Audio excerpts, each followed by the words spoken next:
Okay, so next we're checking for credibility. So is this a believable source of information? And so the first question we ask is the domain a .gov, .org, or .edu? That's an easy one. We know where to look for that one. We're just going to look right at the domain name, and we know that it's a .org. This is a nonprofit organization. If it were a .gov, it would be coming from a government agency of some kind, and so that helps us feel like it's a little more credible because hopefully the government is only putting out correct information for us. And then a .edu is coming from some type of an educational institution. And since their reputation is on the line, it's likely to be a little more credible and accurate. So if I'm filling out my checklist here, I'm going to say, yep, let's check that one off. That's an easy one to check off. And just a quick note, it's a .org, it's a nonprofit. All right, next question here. Can we find the author or the authors of the website?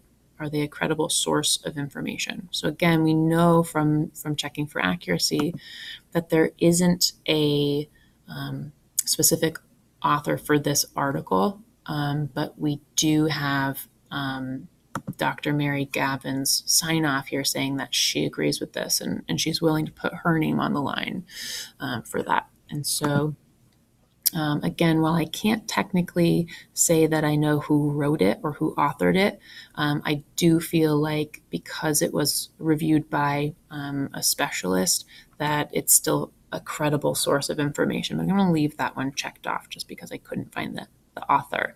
But others might disagree with that. They might feel like it is credible despite that. And then lastly, I want to check to see if there are advertisements on the page. And the reason why that's an important thing to check for is if there are advertisements, it could mean that providing accurate information isn't the main goal of the website. And instead, the main goal might be just making money off of us. So just because there are advertisements doesn't mean we throw it out, but we want to make sure that we at least know the deal.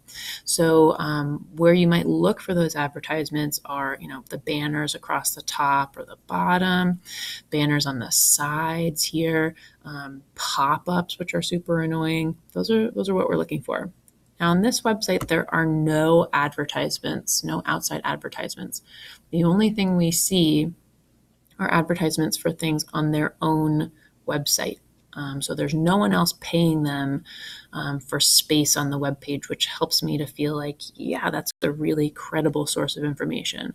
They're not trying to make money off of me visiting this site. So I can definitely go ahead and check this one because there are no advertisements on teenhealth.org site. So for our check for credibility, looking pretty credible.